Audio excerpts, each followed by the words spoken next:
Hi hello ಎಲ್ರಿಗೂ ನಮಸ್ಕಾರ. ನೀವು ನೋಡ್ತಾ ಇದ್ದೀರಾ ಸೌತ್ ಟಾಕೀಸ್. ನಾನು ಪ್ರಿಯಾ.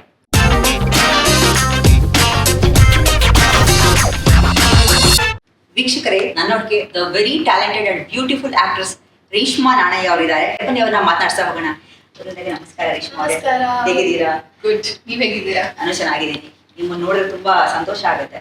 ಬಿಕಾಸ್ ಏನಂದ್ರೆ ಒಂದು ಆಕ್ಟ್ರೆಸ್ಗೆ ಅನಿತಾ ಇಂದ ಹಿಡಿದು ಮಚ್ಚಲಕ್ಷ್ಮಿ ನಿಮ್ಮ ಒಂದು ಟ್ರಾನ್ಸಿಷನ್ ನೋಡಿದಾಗ ಅಂದ್ರೆ ಪ್ರಾಬಬ್ಲಿ ಒಂದು ಆಕ್ಟ್ರೆಸ್ಗೆ ಈ ರೀತಿಯಾದಂತಹ ಒಂದು ಟ್ರಾನ್ಸಿಷನ್ ಬೇಕಾಗುತ್ತೆ. ಬಿಕಾಸ್ ಇವಾಗ ನೀವು ಪ್ರೀವಿಯಸ್ ಮಾಡಿರುವಂತಹ ಸಿನಿಮಾಗಳಿಗೂ ಈ ಸಿನಿಮಾದಲ್ಲಿ ಅಂದ್ರೆ ತುಂಬಾನೇ ಅಜಗಜಾಂತರ ಇದೆ. ಬಿಕಾಸ್ ಆ ಬಾಡಿ ಲ್ಯಾಂಗ್ವೇಜ್, ಡೈಲಾಗ್ ಡೆಲಿವರಿ ಇದನ್ನೆಲ್ಲ ಅಂದ್ರೆ ಯಾವ ರೀತಿ ಪ್ರಿಪರೇಷನ್ಸ್ ಮಾಡ್ಕೊಂಡ್ರಿ ಅನ್ನೋದು?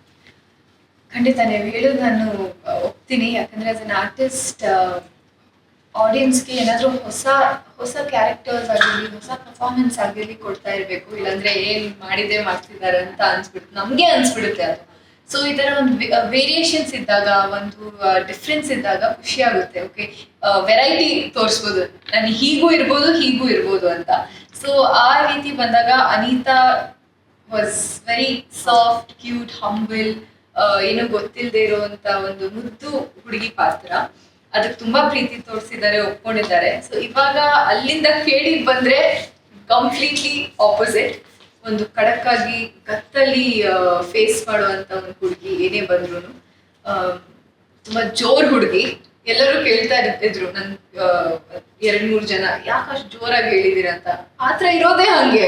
ಇವಾಗ ಆ ಪಾತ್ರನ ಆ ಲುಕ್ ಅಲ್ಲಿ ನಾನು ಮೆತ್ತಗ್ ಮಾತಾಡಿದ್ರೆ it will become like any other character. So ಆ ಪಾತ್ರನ ಕ್ರಾಫ್ಟ್ ಮಾಡಿ ಬಿಲ್ಡ್ ಮಾಡಿದ್ದೆ ಹಾಗೆ. ಅಂಡ್ ಅದಕ್ಕೂ ಒಂದು ಕತೆ ಇದೆ, ಲೈಕ್ ಬ್ಯಾಕ್ ಸ್ಟೋರಿ ಇದೆ. ಐ ಹೋಪ್ ಜನರು ಅದನ್ನ ಡಿಕೋಡ್ ಮಾಡ್ತೀವಿ. ಜನರು ಪ್ರತಿಯೊಂದು ಡೀಟೇಲು ಡಿಕೋಡ್ ಮಾಡ್ಬಿಡ್ತಾರೆ, ಹೇಳೋ ಅವಶ್ಯಕತೆ ಇಲ್ಲ. ಬಟ್ ಅದ್ ಸಿನಿಮಾ ನೋಡ್ಬೇಕಾದ್ರೆ ಅದು ಗೊತ್ತಾಗುತ್ತೆ. ಯಾಕೆ ಆ ಎಲಿವೇಶನ್ ಏನು, ಆ ಪಾತ್ರದ್ದು ಬ್ಯಾಕ್ ಸ್ಟೋರಿ ಏನು, ಯಾಕೆ ಈ ತರ ರೀಸನ್ ಏನು ಈ ತರ ಮಾತಾಡೋದಕ್ಕೆ ಅಂತ. ಬಟ್ ತುಂಬಾ ಮಜಾ ಬಂತು ನನಗೆ. ಕಷ್ಟ ಇತ್ತು, ಬಟ್ ಅಷ್ಟೇ ಥ್ರಿಲ್ಲಿಂಗ್ ಇತ್ತು. ಒಂದೇನೋ ಹೊಸದ್ ಮಾಡ್ತಾ ಇದ್ದೀನಿ, ಹೊಸದ್ ಪರ್ಫಾರ್ಮೆನ್ಸ್ ತೋರಿಸ್ತಾ ಇದ್ದೀನಿ ಅಂತ. It was very thrilling. Usually ಯಾರಾದ್ರೂ ಒಂದು ಡೈಲಾಗ್ ನಾವು ಹೇಳಬೇಕು ಅಂದ್ರೆ ಸ್ಕ್ರೀನ್ ಮೇಲೆ ನೋಡೋದು ನಮ್ಗೆ ತುಂಬಾ ಈಸಿ. ಬಟ್ ಅದ್ರ ಹಿಂದ್ಗಡೆ ಎಷ್ಟು ಪ್ರಿಪರೇಷನ್ಸ್ ಇರುತ್ತೆ. ನಿನ್ನೆ ಆಕ್ಚುಲಿ ಕ್ರಾಂತಿ ಕುಮಾರ್ ಅವ್ರನ್ನ ಮಾತನಾಡ್ತಾ ಇರ್ಬೇಕು, ಅವ್ರು ಅದನ್ನೇ ಹೇಳಿದ್ರು. ಒಂದು ಡೈಲಾಗ್ ಆಕ್ಚುಲಿ ಹೇಳ್ಬೇಕು ಅಂತ ಧ್ರುವ ಸರ್ 30 ಡೈಲಾಗ್ಸ್ಗಳನ್ನ ಬರ್ತಿದ್ರು. ಅಂದ್ರೆ ಆ ರೀತಿ ಅಷ್ಟೊಂದು ಪ್ರಿಪರೇಷನ್ಸ್ಗಳು ಇನ್ ಡೆಪ್ತ್ ಆಗಿ ಪ್ರತಿಯೊಂದು ಆಸ್ಪೆಕ್ಟ್ಸ್ ಗಳಿಗೂ ಕೂಡ ನೀವು ಕೊಡುವಂತಹ ಒಂದು ಇದು ಎಲ್ಲವೂ ಕೂಡ ಅದೇ ರೀತಿ ಇರುತ್ತೆ. ಈಗ ಧ್ರುವ ಸರ್ ಬಗ್ಗೆ ಮಾತನಾಡಿದ್ರೆ ಅದ್ದೂರಿಯಿಂದ ಕೇಳಿ ತನಕ ಅವ್ರದ್ದು ಅಷ್ಟೇ ಟ್ರಾನ್ಸಿಷನ್ ತುಂಬಾ ಚೆನ್ನಾಗಿದೆ. ಮಾಸ್ ಹೀರೋಯಿಂದ ಲೇಯರ್ಡ್ ಆಕ್ಟರ್ ಆಗಿ ಪ್ರತಿಯೊಂದು ಹಂತದಲ್ಲೂ ಕೂಡ ಎವಾಲ್ವ್ ಆಗ್ತಾ ಬಂದಿದ್ದಾರೆ. ಸೊ ಇವಾಗ ಮೊದಲನೇ ಬಾರಿಗೆ ಅವರು ಮಚ್ಚಿಟ್ಕೊಂಡಿದ್ದಾರೆ ಲಾಂಗ್. ಈ ಲಾಂಗ್ಗೆ ಒಂದು ದೊಡ್ಡ ಹಿಸ್ಟ್ರಿ ಇದೆ. ಶಿವಣ್ಣ ಆಗಿರ್ಬೋದು, ಡಿ ಬಾಸ್ ಆಗಿರ್ಬೋದು, ನಮ್ಮ ಸುದೀಪ್ ಸರ್. ಈ ಮಚ್ಚಿಗೂ ಮಚ್ಚಲಕ್ಷ್ಮಿಗೂ ಏನ್ ಸಂಬಂಧ, ಏನ್ ಸಿನಿಮಾದಲ್ಲಿ ಅಂತ? ಮಚ್ಚಲಕ್ಷ್ಮಿ ಅಂದ ತಕ್ಷಣ ಅವಳು ಮಚ್ಚಿಡ್ಕೋತಾಳೆ, ಮಚ್ಚಿಂದ ರೌಡಿಸಮ್ ಮಾಡ್ತಾಳೆ, ಆ ತರ ಏನಿಲ್ಲ. ಅವಳ ಪರ್ಸನಾಲಿಟಿ ಹಂಗೆ. ಅಂದ್ರೆ ಅವಳ ವೆಪನ್ನೇ ಅವಳ ಮಾತು, ಬೇರೆ ವೆಪನ್ ಅವಶ್ಯಕತೆನೇ ಇಲ್ಲ. ಸೊ ಅವಳ ಮಾತಲ್ಲೇ ಎಲ್ಲರನ್ನ ಹೆದರ್ಸ್ತಾಳೆ. ಇವಾಗ ಕೆಲವೊಬ್ರು ಈಗ ತುಂಬಾ ಹೆಸಿಟೇಟ್ ಮಾಡ್ತಾರೆ. ಇವಾಗ ಏನಾದ್ರೂ ಕಮೆಂಟ್ ಪಾಸ್ ಮಾಡಿದ್ರೆ ನಿಮ್ ಮೇಲೆ, ಓಕೆ ಏನು ಹೇಳಲ್ಲ, ವಾಪಸ್ಸು ಸೈಲೆಂಟ್ ಆಗ್ಬಿಡ್ತೀವಿ. ಸುಮ್ನೆ ಯಾಕೆ ಇವ್ರ ಜೊತೆ ಆರ್ಗ್ಯೂ ಮಾಡ್ಬೇಕು, ಪರವಾಗಿಲ್ಲ ಅವ್ರು ಏನಾದ್ರು ಯೋಚನೆ ಮಾಡ್ಕೊಳ್ಳಿ ಅಂತ ಆರ್ಗ್ಯೂ ಮಾಡಲ್ಲ ವಾಪಸ್ಸು. ಆ ಕಮೆಂಟ್ ನ ಸುಮ್ನೆ ತಗೊಂಡು ಸುಮ್ನೆ ಇಟ್ಬಿಡ್ತೀವಿ. ಮಚ್ಚಲಕ್ಷ್ಮಿ ಆತರಲ್ಲ. ಸ್ವಲ್ಪ ಏನಾದ್ರು ಅವ್ರ ಬಗ್ಗೆ ಹೇಳಿದ್ರೆ ವಾಪಸ್ ಅಲ್ಲೇ ಕೊಡ್ತಾಳೆ. ಡೈರೆಕ್ಟ್ ಆಗಿ ಫೇಸ್ ಮಾಡ್ತಾಳೆ, ಆನ್ಸರ್ ಮಾಡ್ತಾಳೆ. ಹೌದಾ, ಹಿಂಗೆ ಹೇಳ್ದ, ನೀನ್ ಹಂಗೆ ಅಂತ. Very very straight forward. And ಅವಳಿಗೆ ಸಾರಿ ಅನ್ನೋ ಪದ ಎಲ್ಲ ಗೊತ್ತಿಲ್ಲ. ಸೊ ಕಂಪ್ಲೀಟ್ಲಿ ನನ್ನಿಂದ ಆಪೋಸಿಟ್ ಕ್ಯಾರೆಕ್ಟರ್. ಗತ್ತಲ್ಲಿ ಫೇಸ್ ಮಾಡ್ತಾಳೆ ವರ್ಲ್ಡ್ ನ. ಯಾಕೆ, ಏನಕ್ಕೆ ಅಂತೆಲ್ಲ ಐ ಥಿಂಕ್ ಸಿನಿಮಾಲಿ ಕ್ಲಾರಿಟಿಯಾಗಿ ಗೊತ್ತಾಗುತ್ತೆ. ಪ್ರೇಮ್ ಸರ್ ಆಕ್ಚುಲಿ ನಾವು ಹೇಳಿದಂಗ ಒಂದು ಟ್ರೆಂಡ್ಸ್ ಕ್ರಿಯೇಟ್ ಮಾಡ್ತಿದ್ದಾರೆ. ಅವರ ಪ್ರೀವಿಯಸ್ ಸಿನಿಮಾಗಳೆಲ್ಲ ನೋಡುವಾಗ ಎಲ್ಲವೂ ಕೂಡ ಅದ್ಭುತವಾದಂತಹ ಒಂದು ಸಿನಿಮಾಗಳು. ಹಾಗೇನೆ ಇವಾಗ ಅವರ ಒಂದು ಸಿಗ್ನೇಚರ್ ಎಲಿಮೆಂಟ್ಸ್ ಗಳನ್ನ ಉಳಿಸ್ಕೊಂಡು ಈ ಸಿನಿಮಾದಲ್ಲಿ ಬೇರೆ ಯಾವ ಒಂದು ಹೊಸ ಎಕ್ಸ್ಪೆರಿಮೆಂಟ್ ಮಾಡಿದ್ದಾರೆ ನಿಮ್ಗೆ ಗೊತ್ತಿರೋ? ಆ ತರ ತುಂಬಾ ಎಲಿಮೆಂಟ್ಸ್ ಇದೆ ಸಿನಿಮಾಲಿ. ಪ್ರತಿಯೊಂದು ಫ್ರೇಮ್ ಅಲ್ಲೂ you can see the beauty, you can see the richness. And William sir, ನಮ್ಮ DOP ಅವರು ಅಷ್ಟೇ ಸಖತ್ತಾಗಿ ತೆಗೆದಿದ್ದಾರೆ. Very talented, one of his finest work ಅಂತ ಅವ್ರಿಗೆ ಎಲ್ಲ ಕಡೆ ಹೇಳಿದ್ದೀನಿ ನಾನು. ಆ ಲೈಟಿಂಗ್ ಆಗಿರ್ಲಿ ಅಥವಾ ಫ್ರೇಮ್ ಬ್ಯೂಟಿ ಆಗಿರ್ಲಿ ತುಂಬಾ ಚೆನ್ನಾಗಿ ಬಂದಿದೆ. ಆ ಸರ್ಪ್ರೈಸಿಂಗ್ ಎಲಿಮೆಂಟ್ಸ್ ಇನ್ 2 days ಅಲ್ಲಿ ಗೊತ್ತಾಗುತ್ತೆ. But through out the movie ಆ ಒಂದು ರಿಚ್ನೆಸ್ ಅಂತೂ ಇದ್ದೇ ಇರುತ್ತೆ. ಮೋಹನ್ ಸರ್ ಆಕ್ಚುಲಿ ಮಾತಾಡ್ಸಿದವ್ರು ಹೇಳಿದ್ರು ಅಂದ್ರೆ ಆ 70s ಆಗಿನ ಕಾಲದ ಒಂದು ತಿಗಲ್ ರಿಪೀಟ್ ಆಗಿರ್ಬೋದು, KR ಮಾರ್ಕೆಟ್ ಆಗಿರ್ಬೋದು, ಎಲ್ಲವೂ ಕೂಡ ಅವ್ರು ಸೃಷ್ಟಿ ಮಾಡಿರುವಂತದ್ದು. It is not easy. 1 ವರ್ಷ ತಗೊಂಡ್ರು ಅಂತ ಹೇಳ್ತಾ ಇದ್ರು ಸೆಟ್ಸ್ ಎಲ್ಲ ಕ್ರಿಯೇಟ್ ಮಾಡೋದಕ್ಕೆ. ನೀವು ಇವಾಗ ಆ ಏರಾಗ ಹೋಗ್ಬಿಟ್ಟು ಆಕ್ಟ್ ಮಾಡಿದ್ರೆ ರೆಫರೆನ್ಸ್ ಅಂತೂ ಖಂಡಿತವಾಗ್ಲೂ ತಗೊಂಡಿರ್ತೀರಾ. ನಿಮ್ ಯಾರ್ ರೆಫರೆನ್ಸ್ ತಗೊಂಡ್ರಿ ನೀವು ಅಂದ್ರೆ ಆಗಿನ ಕಾಲದ ಹೀರೋಯಿನ್ಸ್? ಆಗಿನ ಕಾಲದ ಹೀರೋಯಿನ್ಸ್ ಅಂತ ಬಂದಾಗ ಮಂಜುಳಾ ಮ್ಯಾಮ್ ಅವ್ರ ಸಂಪತ್ತಿಗೆ ಸವಾಲು, ಎಸ್ಪೆಷಲಿ ಆ ಪಿಕ್ಚರ್ನ ಇಲ್ಲ ನೀನ್ ಈಗ ನೋಡು. ಸೊ ನಾನು ತುಂಬಾ ಸತಿ ನೋಡಿ ಅದನ್ನ ಅವ್ರು ಹೇಗೆ ಡೈಲಾಗ್ ಹೇಳಿದ್ರು, ಅವ್ರನ್ನ ನೋಡೋ ರೀತಿಲೂ ಆ ಕ್ಯಾರೆಕ್ಟರ್ ಅಲ್ಲಿ ಇರ್ತಾರೆ ಅವರು. ಸೊ ನಾನು ಮಚ್ಚಲಕ್ಷ್ಮಿಯಲ್ಲಿ ಇದ್ದು ಆ ಕ್ಯಾರೆಕ್ಟರ್ ಅಲ್ಲೇ ಒಂದು ಲುಕ್ ಕೊಟ್ರು ಆ ತರ ಇರ್ಬೇಕು. ಅಂಡ್ ಮಾಲಾಶ್ರೀ ಮ್ಯಾಮ್ ಅವರು, ರಕ್ಷಿತಾ ಮ್ಯಾಮ್ ಅವರು ಹೇಳಿದ್ರು ನಾನು ಈ ತರ ಕ್ಯಾರೆಕ್ಟರ್ಸ್ ಮಾಡ್ತಿದ್ದೆ ಅಂತ. ಸೊ ಅವ್ರ ತರ ಮಾಡಿದೀನಿ ಅಂತ ನಾನು ಹೇಳಕ್ ಹೋಗಲ್ಲ, ಯಾಕಂದ್ರೆ they have done an exceptional job. But ಅವ್ರನ್ನ ಇಟ್ಕೊಂಡು ಇನ್ಸ್ಪೈರ್ಡ್ ಆಗಿ ನನ್ನ ರೀತಿಯಲ್ಲಿ ಒಂದು ಪ್ರಯತ್ನ ಮಾಡಿದೀನಿ ಅಂತ ಹೇಳ್ಬೋದು. ಆಮೇಲೆ ಇವಾಗ ರೇಷ್ಮಾ ಅವರು, ಇವಾಗ ನೀವು ಧ್ರುವ ಸರ್ ಅಂದ್ರೆ ಅವರ ಒಂದು ಕಾಳಿದಾಸನ ಒಂದು ಜೀವನದಲ್ಲಿ ನೀವೇನಾದ್ರೂ ಒಂದು ಟರ್ನಿಂಗ್ ಪಾಯಿಂಟ್ ಆಗ್ತೀರಾ ಅಥವಾ ಫಾರ್ ಎಕ್ಸಾಂಪಲ್ ಎಮೋಷನಲ್ ಆಂಕರ್ ಆಗ್ತೀರಾ ಏನೋ ಅಂತ? ಟರ್ನಿಂಗ್ ಪಾಯಿಂಟ್ ಎಸ್, ಯಾಕಂದ್ರೆ ಪ್ರೇಮ್ ಸರ್, ನಾನು ಅದು ಹೇಳ್ತೀನಿ, ಪ್ರೇಮ್ ಸರ್ ಎಲ್ಲ ಸಿನಿಮಾಲು ಹೀರೋಯಿನ್ಸ್ಗೆ ಅಷ್ಟೇ ವೇಟೇಜ್ ಇರುವಂತ ಒಂದು ಪಾತ್ರ ಸೃಷ್ಟಿ ಮಾಡ್ತಾರೆ ಅವರು. ಯಾಕಂದ್ರೆ ಹೀರೋಯಿನ್ಸ್ ಅಷ್ಟೇ ಇಂಪಾರ್ಟೆಂಟ್ ಆಗಿ ಇರಬೇಕು ಒಂದು ಸಿನಿಮಾಲಿ. ಅವರಿಂದ ಒಂದು ಆ ಸ್ಟೋರಿ ಲೈನ್ ಹೇಗೆ ಹೋಗುತ್ತೆ ಅಂತ they'll also make a huge impact. So ಇದ್ರಲ್ಲೂ ಮಚ್ಚಲಕ್ಷ್ಮಿ is a very big impact on the storyline.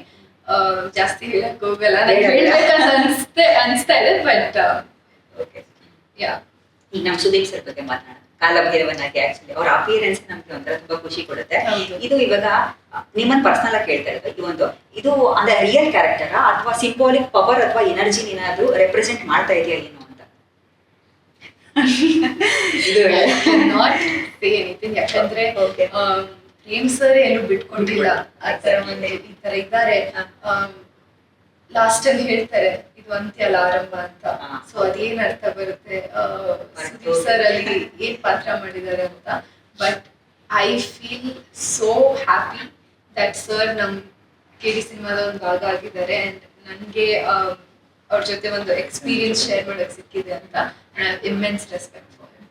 ಅವ್ರೊಬ್ರೇ ಅಂತಲ್ಲ, ಇವಾಗ ಸಾಕಷ್ಟು ಜನ ಲೆಜೆಂಡರಿ ಆಕ್ಟರ್ಸ್ ಗಳನ್ನ ನೋಡ್ಬೋದು. ಪ್ರತಿಯೊಬ್ರು ಕೂಡ ಎಲ್ಲರೂ ಕೂಡ ಅಂದ್ರೆ ಸಾಕಷ್ಟು ಬೇರೆ ಬೇರೆ ಭಾಷೆಗಳಿಗೆ ಮಾಡಿರುವಂತರು. ಇವಾಗ ನಿಮ್ಗೆ ಅವ್ರು ಎಲ್ಲರೂ ಒಟ್ಟಿಗೆ ನಿಮ್ಗೆ ಸ್ಕ್ರೀನ್ ಸ್ಪೇಸ್ ಇತ್ತ ಹೇಗೆ ಅಂತ ಪ್ರತಿಯೊಬ್ಬರು? ಅದು ಗೊತ್ತಿಲ್ಲ ನಂಗೆ, ನಾನು ಸಿನಿಮಾ ನೋಡ್ಬೇಕಾದ್ರು ಇದಿನ ಇಲ್ವಾ ಅಂತ. ಬಟ್ ಎಲ್ಲರೂ ಪರ್ಫಾರ್ಮ್ ಮಾಡೋದು ನೋಡಿದ್ದೀರಾ? ನಾನು ಶಾರ್ಟ್ ಇಲ್ಲ ಅಂದ್ರು ನಾನು ಅಲ್ಲಿ ಕುತ್ಕೊಂಡು ಅವ್ರು ಪರ್ಫಾರ್ಮ್ ಮಾಡೋದು ನೋಡಿದ್ದೀನಿ. ಯಾಕಂದ್ರೆ ಯಾವಾಗ ಸಿಗುತ್ತೆ ಮತ್ತೆ ಆ ತರ ಅವಕಾಶ? ಅಷ್ಟು ಲೆಜೆಂಡರಿ ಆಕ್ಟರ್ಸ್ ಮತ್ತೆ ಅವಕಾಶ ನಂಗೆ ಸಿಗುತ್ತೋ ಸಿಗಲ್ವೋ ಅಂತ ಗೊತ್ತಿರ್ಲಿಲ್ಲ. ಸೊ ಹಿಂಗೆ ಸ್ಟೂಡೆಂಟ್ ಆಗಿ ಕುತ್ಕೊಂಡು ಹಿಂಗೆ ನೋಡ್ತಿದ್ದೆ ಅವ್ರನ್ನೆಲ್ಲ ಪರ್ಫಾರ್ಮ್ ಮಾಡ್ತಾ ಇರ್ಬೇಕಾದ್ರೆ getting goose bumps. Ramesh Aravind sir perform ಮಾಡ್ಬೇಕಾದ್ರೆ ಅಂತೂ ನನಗೆ ಐ ವಾಸ್ ಸ್ಪೀಚ್ಲೆಸ್. ನಾನು ಏನ್ ಹೋಗಿ ಹೇಳಿ ಅವ್ರಿಗೆ, ಹೇಗೆ ಚೆನ್ನಾಗಿ ಮಾಡಿದೀರಾ ಅಂತ ಹೇಳಕ್ ಆಗಲ್ಲ, ಅದು ತುಂಬಾ ಕಮ್ಮಿ ಆಗುತ್ತೆ ಆ ತರ ಎಲ್ಲ ಮಾತಾಡಿದ್ರೆ. So I had goose bumps ಅವ್ರನ್ನ ಪರ್ಫಾರ್ಮ್ ಮಾಡ್ತಾ ನೋಡ್ಬೇಕಾದ್ರೆ. ಅಂಡ್ ಅವ್ರ ಸ್ಟೈಲ್, ಅವ್ರು ಏನ್ ಕೊಡ್ತಾರೆ ಆ ಸೀನ್ಗೆ, ಹೇಗ್ ಕ್ರಾಫ್ಟ್ ಮಾಡಿ ಮಾಡ್ತಾರೆ ಆ ಸೀನ್ಗೆ ಅಂತೆಲ್ಲ ನೋಡಕ್ ಸಿಕ್ತು. And even Sanjay Dutt sir ಅವ್ರ ಡೈಲಾಗ್ ಹೇಳಿದ್ರೆ ಇಡೀ ಸೆಟ್ ಸೈಲೆಂಟ್ ಆಗಿರ್ತಾರೆ. ಆಮೇಲೆ ಎಂಡಲ್ಲಿ everybody will clap for him. Shilpa Shetty ma'am ಅಷ್ಟೇ, ಆ ಡಿವೈನ್ ಎನರ್ಜಿ ಕ್ಯಾರಿ ಮಾಡ್ತಾರೆ. ಅವ್ರು ನಡ್ಕೋ ಬರೋ ಸ್ಟೈಲ್ ಅಲ್ಲಿ ಆ ಒಂದು ಪವರ್ ಕಾಣಿಸುತ್ತೆ. So I saw everyone perform. Sanjay Dutt sir actually ಅಂದ್ರೆ ನಾವು ನಾರ್ಮಲ್ ಆಗಿ ಅವ್ರನ್ನ ಎದುರುಗಡೆ ನೋಡ್ಬೇಕು ಅಂದ್ರೆ ಒಂದ್ ಸ್ವಲ್ಪ ಭಯ ಆಗುತ್ತೆ. ಬಿಕಾಸ್ ಅವ್ರು ಮಾಡಿರುವಂತ ಪಾತ್ರಗಳನ್ನ ನೋಡ್ಕೊಂಡು ನಾವು ಬಂದಿದ್ದೀವಿ. ಸೊ ಈ ಸಿನಿಮಾದಲ್ಲಿ ಅವ್ರು ತುಂಬಾ ಪವರ್ಫುಲ್ ಅಂತ ಆಲ್ರೆಡಿ ಅವರು ಪೋರ್ಟ್ರೇ ಮಾಡಿದ್ದಾರೆ. ಸೊ KD ಕ್ಯಾರೆಕ್ಟರ್ ಬಂದು ಅವ್ರ ವಿರುದ್ಧ ಹೋರಾಡ್ತಾರ ಅಥವಾ ಫಾರ್ ಎಕ್ಸಾಂಪಲ್ ಅವರ ಎವಲ್ಯೂಷನ್ ಅಲ್ಲಿ ಏನಾದ್ರು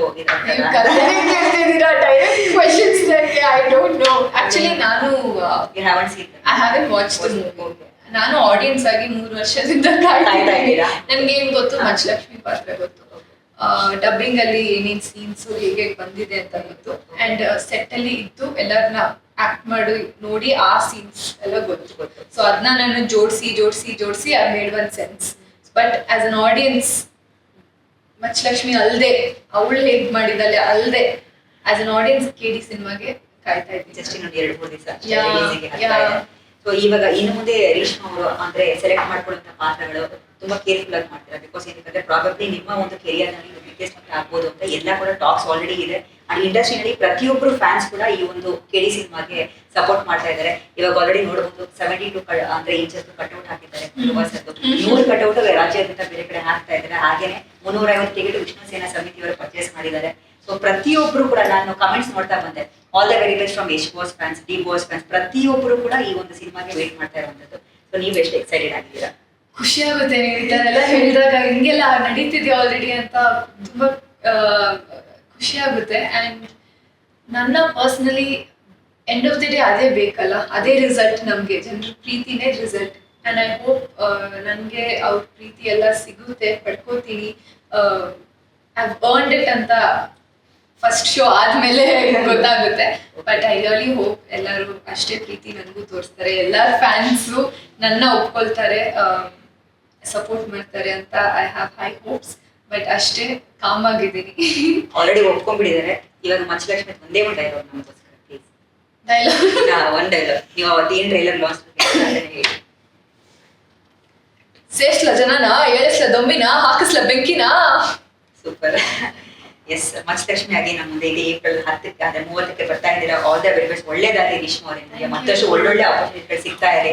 ನಮ್ಮ ಕಡೆಯಿಂದ all the very best. Thank you so much. Thank you. And ಎಲ್ಲ ವೀಕ್ಷಕರಿಗೂ ಪ್ಲೀಸ್ ಏಪ್ರಿಲ್ 30th ನಮ್ಮ ಸಿನಿಮಾನ ನೋಡಿ ಫ್ಯಾಮಿಲಿ ಜೊತೆ ಹೋಗಿ ಥಿಯೇಟರಲ್ಲೇ ಒಂದು ಎಕ್ಸ್ಪೀರಿಯನ್ಸ್ ಮಾಡಿ see all in theatres. Thank you so much. Thank you. So ನೋಡಿದ್ರಲ್ಲ ವೀಕ್ಷಕರೇ, ಇದಾಗಿದ್ದು ರೇಷ್ಮಾ ನಾಣಯ್ಯ ಅವರ ಮಾತುಗಳು. ಏಪ್ರಿಲ್ 30ಕ್ಕೆ ಕೇಳಿ ರಿಲೀಸ್ ಆಗ್ತಾ ಇದೆ. ನಾವೆಲ್ಲರೂ ಕೂಡ ಈ ಸಿನಿಮಾವನ್ನ ಥಿಯೇಟರ್ಗೆ ಹೋಗಿ ನೋಡೋಣ, ಕನ್ನಡ ಸಿನಿಮಾಗಳನ್ನ ಬೆಳೆಸೋಣ.